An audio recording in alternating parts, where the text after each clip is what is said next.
artista plástico, performer, diretor de cinema, fotógrafo. Ai Weiwei é um dos mais famosos e também mais críticos artistas chineses. A contestação ao governo do país já o levou à prisão e hoje ele vive afastado da China. Por isso mesmo, o novo filme dele, chamado Human Flow, tem como tema a situação de refugiados em várias partes do mundo. A produção vai participar da Mostra de Cinema de São Paulo em outubro.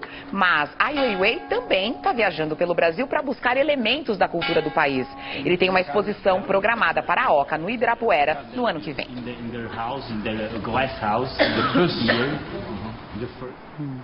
O Metrópolis de hoje termina com a retomada da carreira do americano Kenny Wayne Shepherd. Originalmente um músico de blues, Kenny voltou a gravar depois de 3 anos e decidiu arriscar no rock, no soul, no country. Baby Gotta Gone é a primeira música do trabalho do álbum Lay It On Down, que acabou de sair nos Estados Unidos. Vamos ficar com ele? Um beijo pra vocês e o Metrópolis volta amanhã, depois do Jornal da Cultura.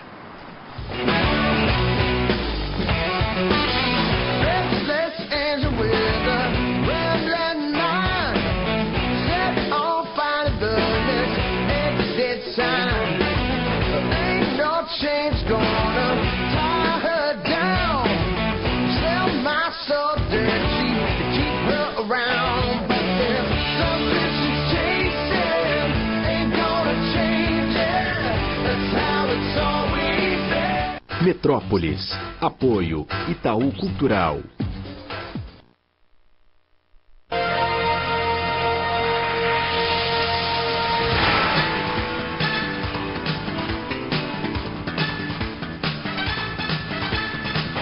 TV Mais canal 17.1 HD.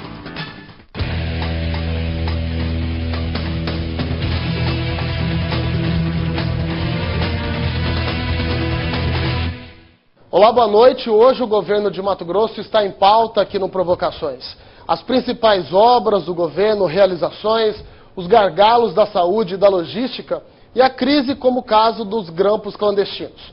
E para conversar com a gente, aqui, o porta-voz do governo de Mato Grosso, o secretário de Comunicação, o jornalista Kleber Lima. Boa noite, Kleber. Obrigado pela sua presença. Boa noite, Aprá. É uma honra para mim, uma alegria poder participar do seu programa. Kleber, todo mundo, às vezes, nos últimos meses está se questionando, né? Muito se falou que no governo passado roubou-se muito, desviou-se muito dinheiro, e a gente está vendo agora essa gestão patinar nas realizações e alegar que está sempre sem dinheiro em caixa. Para onde que foi o dinheiro de Mato Grosso?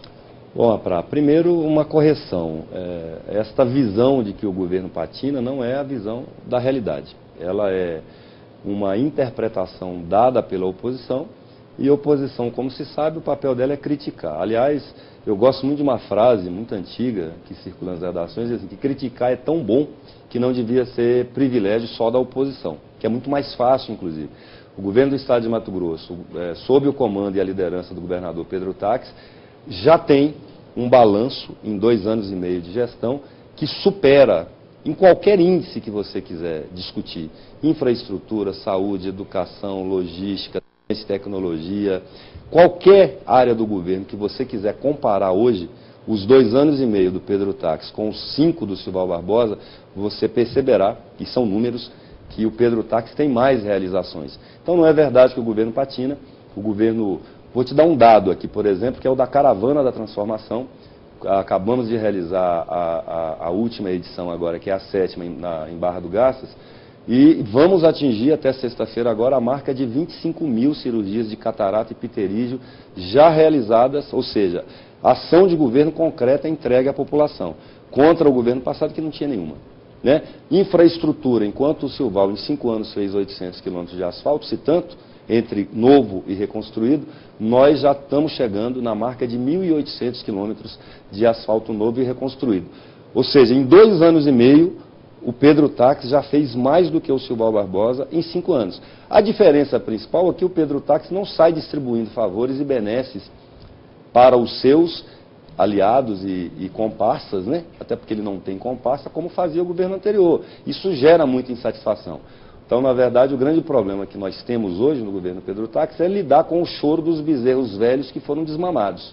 das tetas do Estado. Por que a gente, por exemplo, vê o governo reclamando que não tem dinheiro para repassar para a saúde, que está em dificuldade para pagar os servidores, às vezes atrasa o salário, e antigamente isso não acontecia? Onde que foi o dinheiro? Bom, primeiro porque a escassez de dinheiro não é privilégio de Mato Grosso. Aliás, Mato Grosso é um dos estados, talvez o estado do Brasil, exceto São Paulo, que melhor enfrentou a crise econômica, que é real, que é verdadeira. Está aí o governo central do Brasil, o governo federal, sinalizando com aumento de impostos, aumento de alíquotas de aposentados, para poder equilibrar as contas.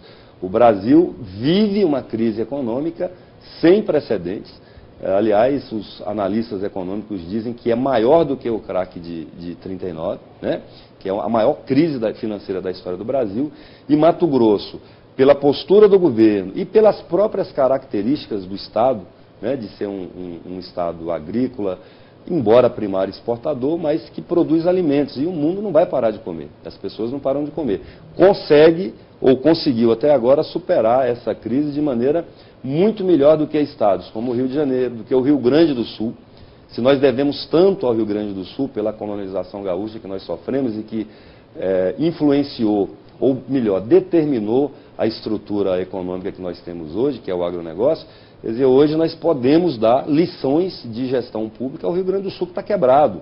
O Rio de Janeiro não pagou ainda o salário, salvo engano, de abril aos seus servidores, enquanto nós, inclusive, estamos pagando os salários em dia, até o 10º dia do mês subsequente ao trabalhado. Isso é legal, então não existe atraso até hoje no pagamento dos salários dos servidores e honrando a maioria dos outros compromissos.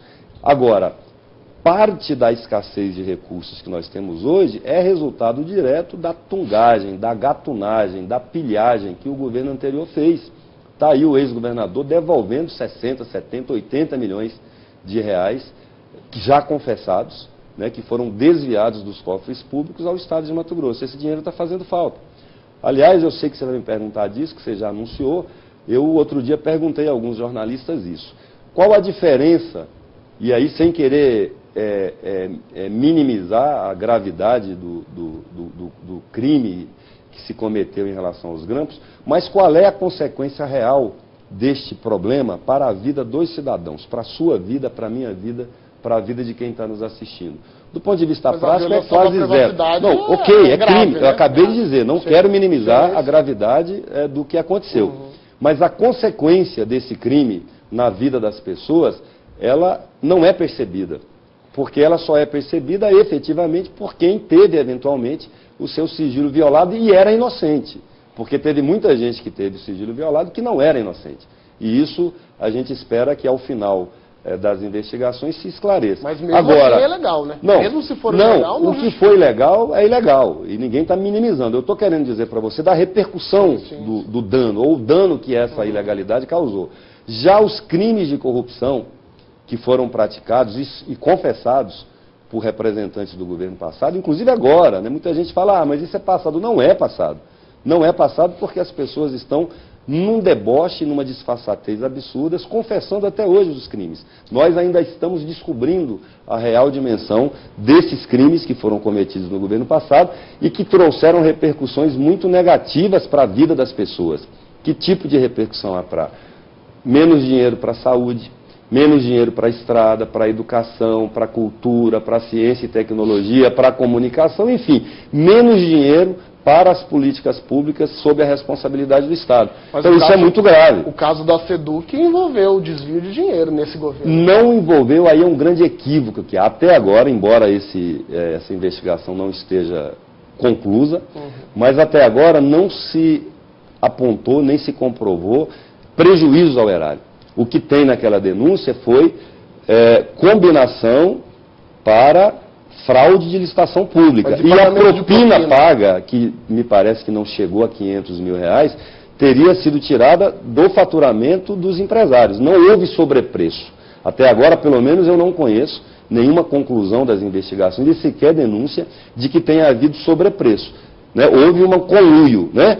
Formação de quadrilha para fraudar a licitação pública e o pagamento de propina era entre o dinheiro que os empresários recebiam. Não significa que houve prejuízo concreto ao erário. Até porque dos 50 milhões que se cogitou e se especulou muito, que seria o valor das licitações envolvidas nessa denúncia, por exemplo, eram 22 ou 23 contratos, 20 foram cancelados. Então não se materializou o prejuízo ao erário, aos cofres públicos e, mais importante, a iniciativa de fazer a denúncia e tomar as providências para que tudo fosse apurado foi do próprio governo.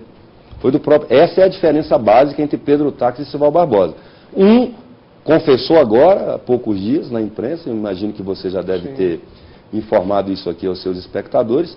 Um dizia, os meus secretários roubavam com prazer, eles tinham prazer em roubar, ninguém foi forçado. Neste governo, não. O único caso que teve até agora foi exemplarmente punido, foi demitido e está lá preso, acho que me parece que em prisão domiciliar, sem nenhum tipo de proteção do governador ou do governo. O Pedro Táxi não rouba e não apoia quem rouba. Aliás, o Pedro Táxi é um homem que tem uma trajetória de vida. São 15 anos no Ministério Público, mais alguns anos na magistratura e no mundo jurídico. Ele foi procurador do Estado de São Paulo também, combatendo o mal feito e o malfeitor, o crime e o criminoso. Não comparem Pedro Táxi com Sival Barbosa, porque isso não é possível. O governo tem reclamado muito da questão da dificuldade de arrecadação. Recentemente houve um embate muito forte do governo com o Tribunal de Contas, porque o governo pediu para auditar a arrecadação do Estado, ter acesso aos dados de exportação, porque, segundo o tribunal, há indícios de que há irregularidades nas exportações de commodities. E o governo parece que não quer abrir essa caixa preta. O governo está tentando proteger o agronegócio? Não, isso é uma interpretação que se dá, né, por aqueles que querem, como eu já falei, arrumar pretextos para atacar um governo que é um governo muito mais exitoso do ponto de vista das entregas, das realizações, do que o anterior. Né? O que nós vimos aí, primeiro, o governo não pode, para proteger o sigilo fiscal das empresas, fornecer dados protegidos por sigilo. Então o tribunal tinha outros mecanismos, inclusive tentou judicialmente acesso a esses dados e foi negado a ele judicialmente, porque são dados preservados, protegidos por lei, porque são sigilos. É a mesma coisa de eu pegar e falar, eu quero ver a sua declaração do imposto de renda. Não é me dado esse direito. Existe o Tesouro Federal, a Secretaria da Receita Federal, que é quem tem acesso, que é quem cuida disso. Né? Então, ali me parece que houve mais uma tentativa de politizar um assunto pelo presidente do Tribunal de Contas, que é sabidamente um pré-candidato às eleições do ano que vem. Tem uma disputa eleitoral, então? Com toda certeza. A motivação daquele embate foi política e eleitoral. Né? Não é a todos os dias, você abre os jornais e sites de Cuiabá, está lá o presidente falando, se metendo em assuntos políticos. Aliás, me causa estranheza como que ele até hoje não foi repreendido pela própria instituição, Tribunal de Contas, que é uma instituição séria, formada por pessoas sérias, né? E nós não temos nenhuma dificuldade de relacionamento com o Tribunal de Contas do Estado de Mato Grosso, ao contrário, temos um ótimo relacionamento. O governo do Estado acaba de integrar a rede de controle, que é liderada em Mato Grosso hoje pelo conselheiro Moisés, que é o presidente da rede de controle, o procurador Rogério Galo, que já tinha no município de Cuiabá liderado essa adesão do município à rede de controle, também liderou essa adesão do governo de Mato Grosso à rede de controle, e nós somos os maiores interessados no controle externo do governo do Estado de Mato Grosso. Agora, nós não podemos permitir que interesses outros, que não os institucionais, e pior que isso, que o interesse político ou meramente eleitoral se sobreponha ao interesse público. O que o presidente, ou ainda presidente do Tribunal de Contas, fez naquele e em outros casos, foi mera politicagem, e isso a gente não podia concordar. A gente está vendo direto aí, secretário, os problemas da saúde, os hospitais regionais reclamando de atrasos de repasses, os hospitais filantrópicos também. Agora o governador anunciou que não vai mais repassar dinheiro para os hospitais filantrópicos. Qual que é? Existe alguma expectativa de melhora ou de resolução dos problemas da saúde? Totais. Inclusive, fora esse problema dos filantrópicos agora, há mais de 30 dias que você não ouvia falar em problemas na saúde. Né? Fato é que... Os problemas dos hospitais regionais foram resolvidos? Não, estamos resolvendo. São problemas crônicos, aliás, a saúde pública é um problema crônico no Brasil. Não é um problema de Cuiabá, não é um problema de Mato Grosso. Temos dito isso desde que o governador Pedro Taques foi para o Palácio Paiaguás. Eu já participava desse debate como secretário de comunicação da Prefeitura de Cuiabá, e é inegável que Cuiabá ela arca com os principais atendimentos e os mais caros da saúde pública, que são os de média e alta complexidade, mas são problemas que precisam de uma solução definitiva para o Brasil.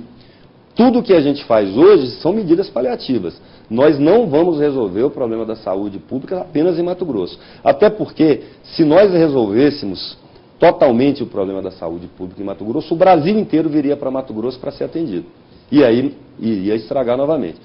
Então, assim, hoje, concretamente, no mês de julho, nós pagamos 100 milhões de reais para a saúde no estado de Mato Grosso. Hospitais regionais, hospitais municipais que são assumidos pelo governo do estado, hospitais municipais e até filantrópicos ou particulares que têm essa dimensão.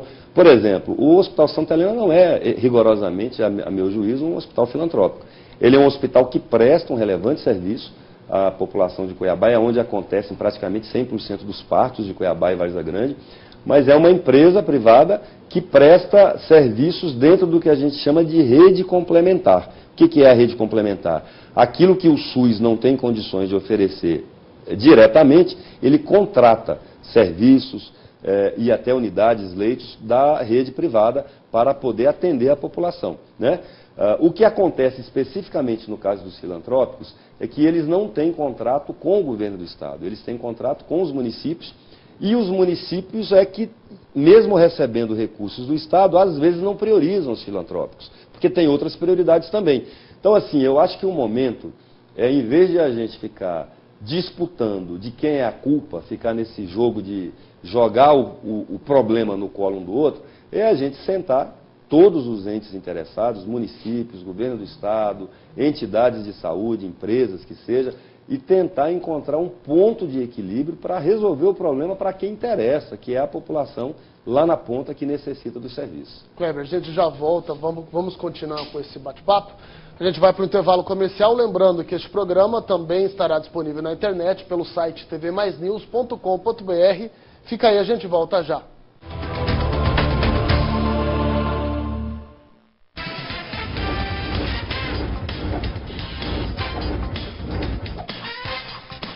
Gente que faz.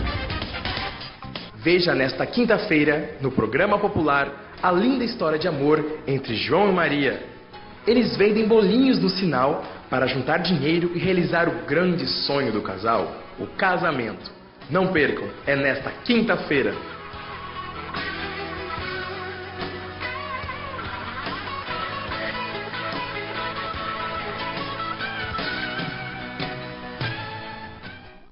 Chuveirão das Tintas. Há mais de 40 anos oferece qualidade e preço baixo para você. Uma loja completa com variedade em tintas imobiliárias, automotivas e acessórios para pintura. As melhores marcas em um só lugar. Dê mais cor aos seus projetos com os produtos Chuveirão das Tintas. Peça agora mesmo o seu orçamento e aproveite descontos especiais. Chuveirão das Tintas. Sempre o melhor preço. Avenida Bandeirantes, no centro de Rondonópolis. As queimadas são um grande problema ambiental e se prevenir delas é essencial para que o meio ambiente seja preservado. Não jogue picos de cigarro em locais onde haja vegetação. Latas de metal e garrafas de vidro não podem ser jogadas em qualquer local, pois elas esquentam com muita facilidade e acabam causando queimadas. Em caso de acampamento, a fogueira deve ser feita em locais onde não haja vegetação. Evite queimadas. Uma conscientização da sua TV Mais, canal 17.1. De volta com provocações, aqui recebendo hoje o secretário de Comunicação do Governo de Mato Grosso, o jornalista Kleber Lima. Kleber, a gente estava falando aqui sobre os problemas dos grampos clandestinos, vamos focar nesse assunto. O governo foi surpreendido na semana passada com a prisão do ex-secretário Paulo Taques. Aliás, todo mundo foi surpreendido. Como é que o governo recebeu essa prisão? Com tristeza. Porque, afinal de contas, o Paulo, até 3 meses atrás, era um nosso colega que nos ajudava no projeto de transformação das políticas públicas, das práticas políticas que o governador Pedro Taques propôs a pedido da população. Vamos lembrar que o Pedro Taques foi eleito com mais de 830 mil votos, para fazer uma faxina ética na política de Mato Grosso, né? E também avançar nas realizações que a população necessitava.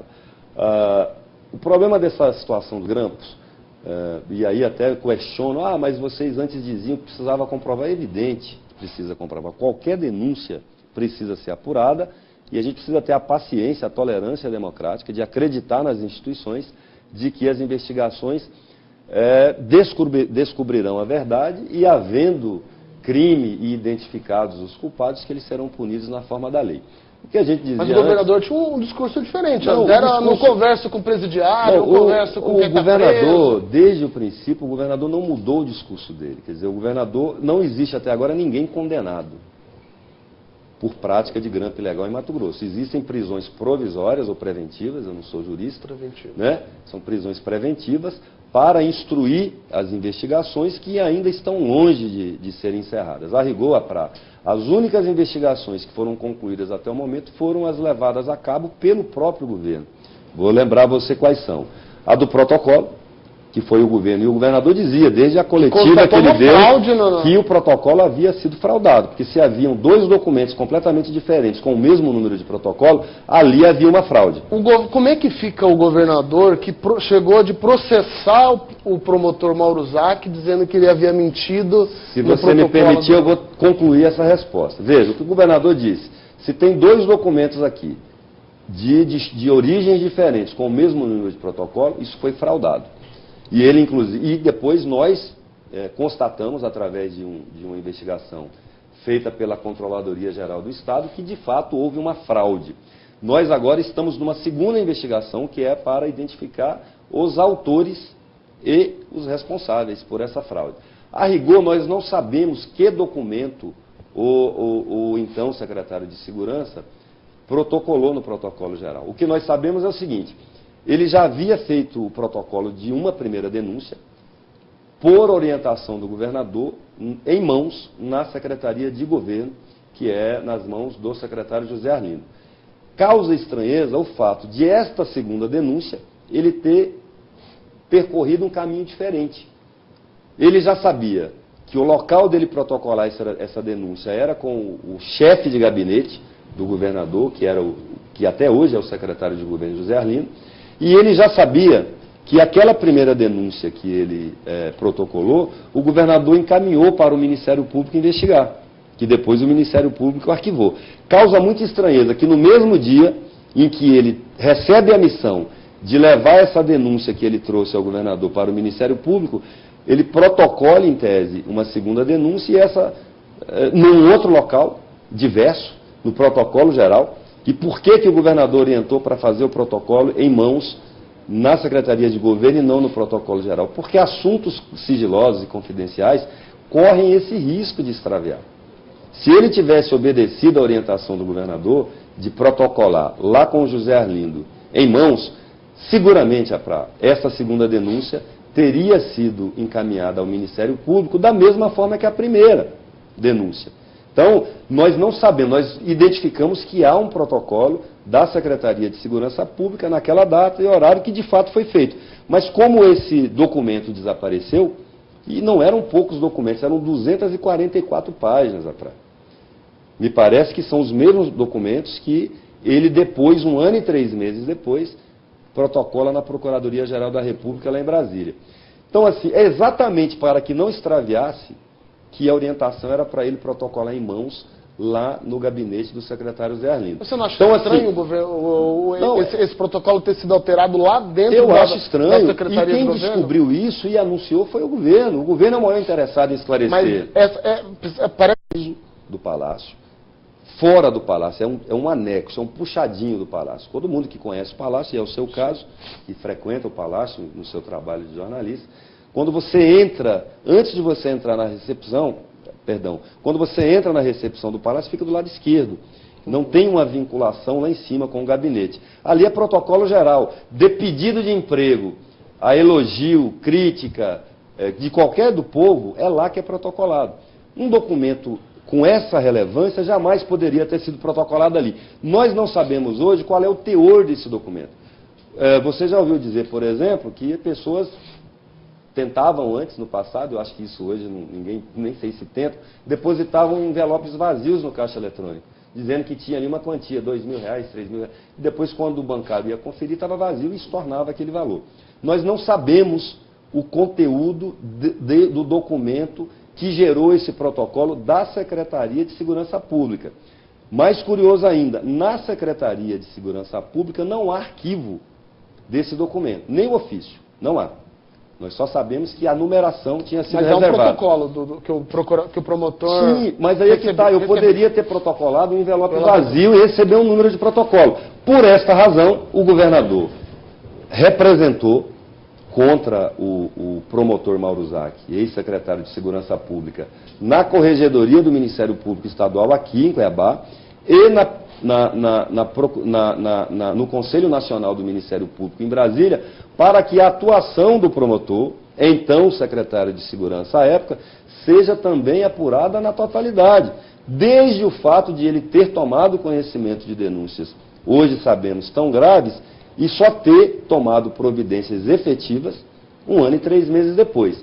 É um assunto polêmico, eu sei que há muita contradição e divergência sobre isso, mas a única coisa que nós gostaríamos sobre esse assunto é que a nossa versão, que a nossa posição fosse respeitada como a dos demais. O Mauro Zac não é mais sério do que o Pedro Táxi, e nem o contrário. Não é mais sério do que você e nem do que eu.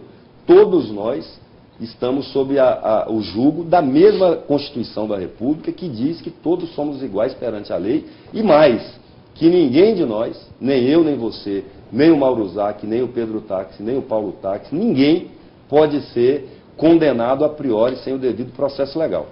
Repito a você, esta é uma investigação do protocolo feita pelo governo, que comprovou a fraude, e nós ainda queremos que esta fraude seja esclarecida na sua totalidade. Fora essa questão processual que tem, do devido processo legal, os indícios que tem, que foram apresentados, por exemplo, lá na decisão do desembargador Orlando Perry, seja do fato dos grampos, por exemplo, nas eleições de 2014, terem atingido os adversários do governador, questão dos grampos terem atingido o jornalista que faz oposição ao governador, a amante do ex-secretário. Você não acha que há um conjunto de fatores muito forte que levam a autoria para o governo? Eu acho que há uma tentativa forçada de agentes do Ministério Público, junto com agentes do Judiciário e da imprensa, para transformar esse assunto do grampo na principal marca do governo Pedro Táxi. Não vai acontecer, porque não é verdade. Você acha que há um complô do Ministério Público? Eu acho que há, sim, uma composição de interesses da oposição ao governo com setores dessas instituições para tentar transformar o governo Pedro Táxi no grande responsável por esta prática nefasta, eu reconheço, que nós combatemos, de grampos ilegais em Mato Grosso. Agora, se você parar para analisar com mais isenção o assunto, nós temos notícia, outro dia o ex-governador Júlio Campos veio a público dizer que na época em que ele foi governador, no século passado, década de 80, o Júlio Campos foi eleito em 1982 e cumpriu o mandato dele de 83 a 86. Já havia grampos em que, inclusive, ele recebia pessoas, quando ele tinha suspeitas, dentro da piscina. Claro que com uma sofisticação inferior, né, a que se tem hoje pelo avanço da tecnologia. Há denúncias de que grampos ilegais eram feitos em Mato Grosso desde 2007. Aliás, uma denúncia foi feita por um secretário de Estado, que é o coronel Siqueira, e está no Tribunal de Justiça, que teriam acontecido barriga de aluguel e espionagem ilegal em 2007. O que eu acho que é importante hoje para a sociedade de Mato Grosso é que todas as denúncias sejam devidamente investigadas. As contra membros do governo e as contra pessoas que não pertencem ao governo, para que não reste dúvida ao final. Repito a você, a segunda... Tem participação de outras pessoas fora do governo nesse caso? Olha, se já havia desde... Primeiro, dizer o seguinte, em 2014 o governador não era Pedro Táxi. Ele não tinha... Ele era senador da República. Mas o coronel era. Mas o governador não. Né? Então me parece que não é uma prática do governo. É uma prática de pessoas que hoje podem ou não estar no governo. podem ou não estar no esses governo. militares que flagraram, que fizeram os grampos em 2014, ganharam cargos no governo. Comandante-geral da PM. Esses militares, todos eles, têm uma coincidência entre eles. Maior do que terem pertencido a esse governo em cargos... Primeiro que eles são militares de carreira, eles vão pertencer a todos os governos, né? Eles são servidores do Estado de Mato Grosso. A primeira grande coincidência é que todos trabalharam no GAECO, inclusive sob o comando do promotor Mauro Zac. Até o atual chefe do Ministério Público Estadual deu uma entrevista recentemente que eu li, que disse assim, olha, a impressão que eu tenho é que eles vieram ao GAECO para aprender como se faz. Não é impressão, eles aprenderam a fazer interceptação telefônica no GAECO. Se a partir do aprendizado que eles tiveram lá, eles passaram a cometer crimes, é responsabilidade do GAECO? Não podemos afirmar, como também não podemos afirmar que é responsabilidade do governo. Quando você fala em governo, você está dizendo de uma prática geral do governo. Você precisa separar governo de indivíduos. O governo é maior que os indivíduos. A gestão, né? O governo, não só a gestão, o governo e o próprio Estado, eles são maiores do que os indivíduos. Indivíduos cometem erros e devem ser punidos. Não significa que eles cometem erros a mando do governante ou a mando do Estado. Não posso deixar de dizer da segunda investigação, que foi concluída, que são as únicas duas concluídas sobre o caso dos grampos até hoje, que é o próprio inquérito policial militar, o IPM, que foi aberto e concluído por determinação do governador do Estado. Os 5 militares que você diz, que já não tem prova contra eles, eles foram denunciados. Agora começam a ser processados. Ao final do processo é que nós saberemos, depois que a justiça se pronunciar em definitivo, se eles de fato são culpados ou não. Então não há contradição, repito, entre a postura do governo desde que o caso aconteceu para a postura do governo hoje. O que há é uma evolução dos fatos. Quando as denúncias foram feitas, eram denúncias que não tinham nenhum elemento comprobatório. O próprio IPM, que o governo determinou fazer, já aponta, né, evidências de que, de fato, houve ali ações ilegais que agora estão sendo investigadas pela Justiça. Kleber, a gente está no minuto final do programa. Eu queria que você dissesse para a população o que a população pode esperar daqui até o final do governo Pedro Táxi em relação às obras aqui de Cuiabá. Obras da Copa, aquela questão da trincheira lá da saída para o distrito de Nossa Senhora da Guia. A gente está querendo, porque a população precisa saber, quer saber quando que essas obras vão estar entregues à população. Eu agradeço e lamento que a gente tenha gastado 90% do tempo com as crises e deixado só 10% para falar das realizações do governo. O governo vai continuar daqui para frente como veio até aqui, trabalhando muito, incansavelmente, diuturnamente. Nós trabalhamos demais. O governador é um homem que dorme muito pouco e nos acorda muito cedo, a todos, para trabalhar, para dar conta de todos os desafios que a ele foram confiados pela população nas eleições de 2014. Mas eu quero falar de algumas áreas que o governo está funcionando muito bem e com o testemunho da população. Segurança pública, com reduções muito significativas nos índices de criminalidade nas principais cidades do estado, Cuiabá, Vargas Grande, Rondonópolis, Sinop, Barra do Garças, Cáceres, etc.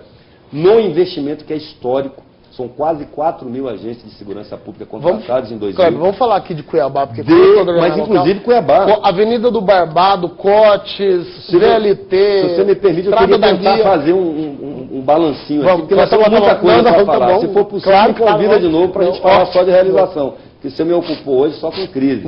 Queria falar de ciência e tecnologia. Mato Grosso tem 9 escolas técnicas, nós estamos fazendo mais 10, inclusive aqui no Buritis, que está aqui na Grande Cuiabá. Chapada, né? Cifra, já são 509 milhões de reais investidos em infraestrutura nos 141 municípios de Mato Grosso, em todos eles. Já fizemos 1.800 quilômetros de asfalto entre novo e reconstruído. E a meta, que talvez possa até ser alterada, é de 4 mil. Lembrando que o governo que mais fez asfaltos, novo ou recuperado em Mato Grosso, foi o Júlio Campos, fez 2 mil. Nós já vamos passar o Júlio Campos agora, no mês de agosto, né? Vamos bater recorde nisso. Educação, são 360 milhões investidos este ano e o ano que vem. É o maior programa de investimentos em educação da história de Mato Grosso, com a Escola Plena, com o Proescola, com a Escola Arena, que são notícias muito boas para Cuiabá e para todo o Mato Grosso. Saúde, que nós já falamos, eu poderia falar de cultura, enfim. temos muitas notícias boas e temos apresentado essas notícias à população de Mato Grosso e lamentamos que a oposição tacanha, cega, antiga, que não entendeu a mudança dos tempos, fica insistindo em assuntos que não ressoam na sociedade. Nós estamos aqui prontos para isso, para responder inclusive à oposição, porque o governador Pedro Táxi diz o seguinte: nós estamos governando para que nenhum mato-grossense fique para trás. Isso inclui inclusive a oposição.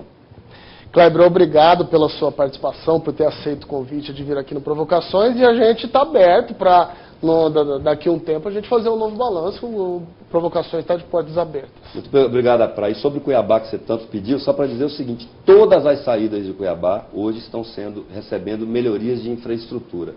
Guia, Chapada, Poconé, Santo Antônio, enfim, Cuiabá nunca recebeu tantos investimentos, inclusive na área de saúde, com o São Benedito, com o UPA do Pascoal Ramos e o novo Hospital de Pronto-Socorro Municipal de Cuiabá, no qual o governo do estado está investindo 50 milhões de reais. Kleber, obrigado pela sua participação. Bom, a gente vai ficando por aqui com mais um Provocações, lembrando que você pode assistir esse programa na internet pelo tvmaisnews.com.br. Até mais, boa noite.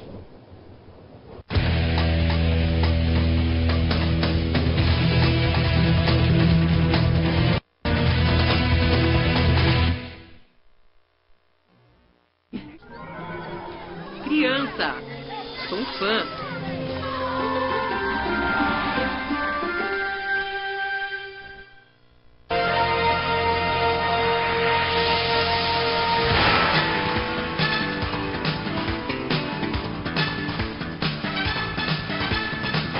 TV Mais canal 17.1 HD.